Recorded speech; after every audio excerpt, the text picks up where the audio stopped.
Call it what you will, but this felt more like a penultimate episode to me, or at the very least, I guess this is the turning point in the third act when we're about to head toward sort of the resolution of the season, because we're in a flashback episode and it doesn't suck.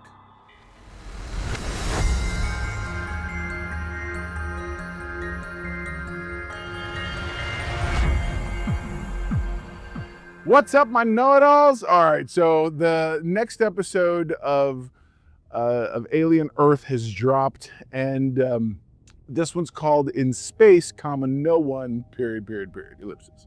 Which obviously, In Space, No One Can Hear You Scream is the ultimate gist of it. And what we get is, actually get the story. It's so funny. I keep wanting to equate a lot of the stuff that I review to Star Wars The Acolyte. Why? Is it because I think this sucks? No, not at all.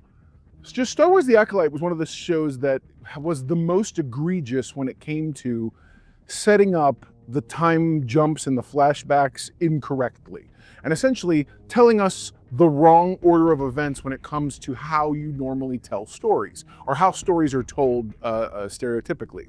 So one of the things that I think the most important part about all this is, when you're telling a story, it's important to lay the groundwork and then provide us more information contextually that will help us move forward in the storytelling, okay? I said all this to say, this episode, what it does is, we get to find out the story of the Maganaut. The Maganaut, if you remember from the very first episode, is that Weyland-Yutani ship that reminded us all of the Alien crew. It's got the black guy, it's got the smoking people, it's got everybody who just got out of cryo freeze, it's got everyone having in their sort of mess hall, if you will. It's got aliens, it's got anyway, the whole 9 yards. But you really get a backstory about Morrow. This is really Morrow's story. This information is going to be important for what ultimately comes, especially because at the very, very end of this, what we get is, and we finally come to what I believe to be the present, and we get Morrow has come back to Yutani. And it's the granddaughter of the person who originally hired him and sent him 65 years ago into the thing to do what they're gonna do. Sorry, I'm starting this at the very end of the episode. Spoilers if I didn't warn you.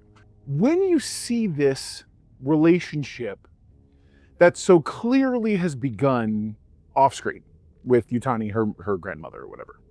My grandmother was very fond of you, you know. Grateful. She had no reason to take me in. Feral boy with a palsied arm begging in the street. She always said you were the fiercest thing she had ever seen.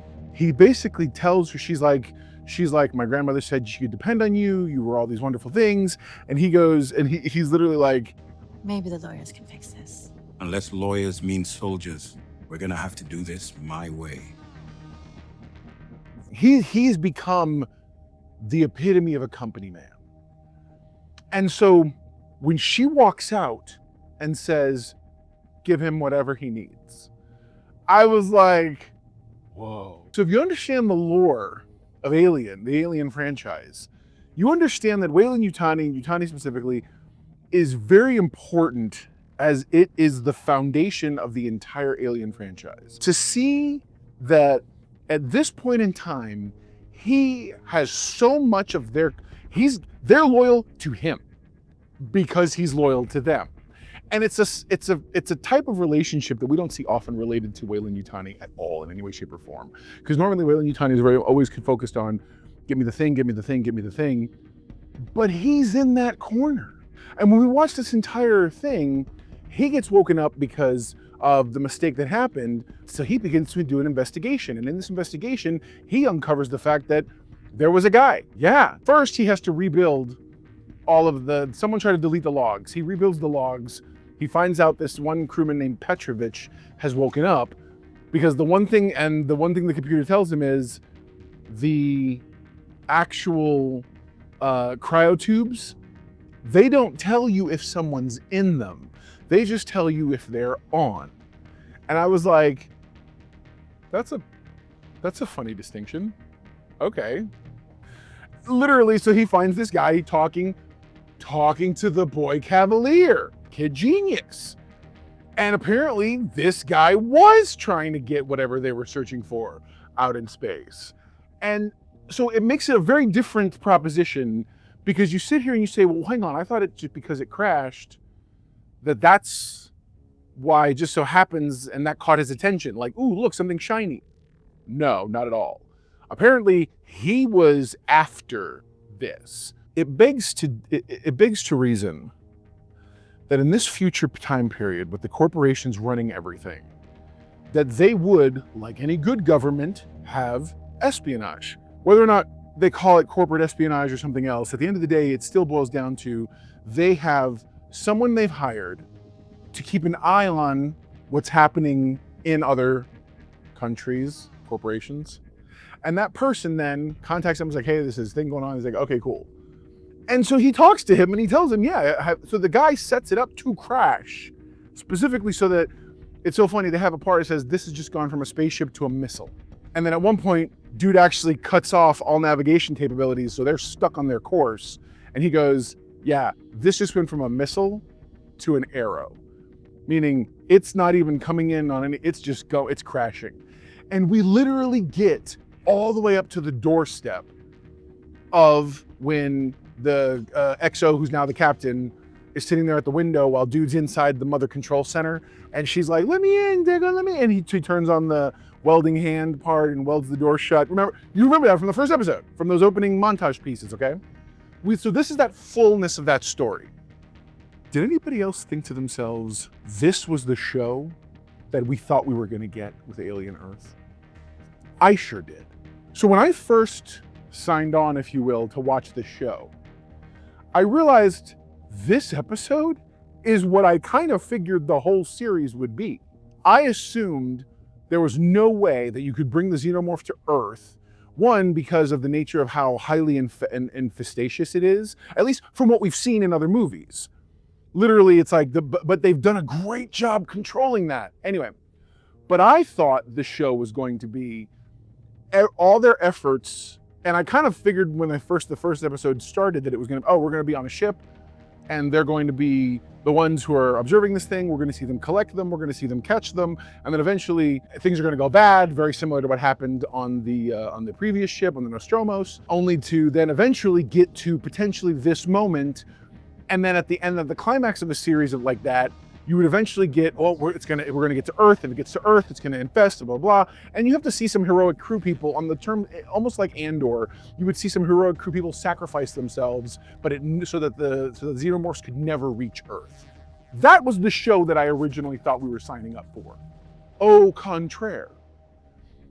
What we signed up for is this horror alien menagerie show, which again, spoilers to anybody who hasn't watched it, the eye monster is one of the most terrifying because it's so clearly the most intelligent looking. It appears to be so intelligent to the point that when it inhabits the chief engineer guy, well, not the chief engineer, Petrovic's chief engineer, but when it inhabits the mechanic guy and it reacts, when dude points a gun, the electrical shooter gun, when Morrow points it at him, the creature stops and backs up. It's intelligent enough to know. This series did more than just say, here's xenomorphs on Earth and blah, blah, blah, and here's all these things you don't know, whatever else. It really did set the stage for, there is a whole lot of other scary crap out there in space. And in space, no one can hear you scream. And I was like, yes! What a neat show.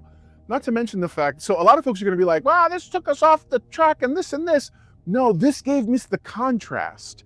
This episode, episode 5, this episode gives us the show we thought Alien Earth was gonna be, and then proceeds to blow that out of the water and say, now, this is them showing, not telling.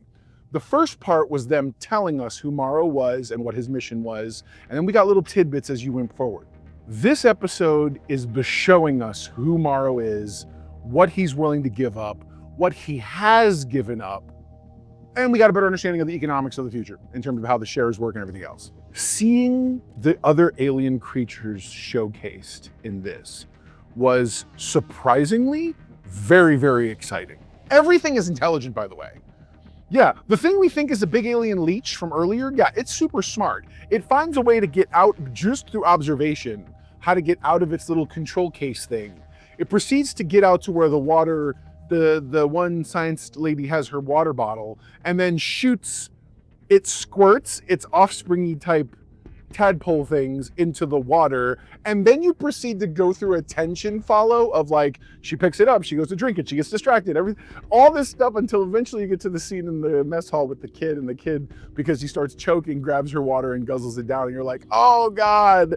And then they have to open him up, and you see all the little like tick things crawling around inside him. And they go to try to release one, and they squeeze it, which releases this noxious thing, and they have to lock down the med bay. Super dangerous creature. To say nothing of the Cyclops creature, to say nothing of the actual facehuggers themselves, which by the way gets loose, and then we see the alien, and then eventually that takes us full circle to the original scene from episode 1. The one thing I found interesting about the alien was we already seen that it's a practical, they have a practical suit that a performer wears for some of the more vigorous, like I have to run after you and chase after you scenes. And then they have also a puppet that they use for a lot of the close-up stuff, you know, when the creatures, when the xenomorph is facing them and the little mouth comes out and all and everything. So to see this scene where she's running from it and you see it come around and the way it's moving, I found it really fascinating to see the way that the actor performs there. Honestly, it reminded me of the kind of performances that you would get from the actor who plays in Discovery, who played the alien creature there. He also played Silver Surfer. His name escapes me. I'll do the same thing I did last time with when I did my Peacemaker review with Tim Meadows, and I will put it down here in the bottom corner so that I can remember his name right a second, because while I'm telling you, again, no notes, just blind, I'm excited very much about what the episode's doing.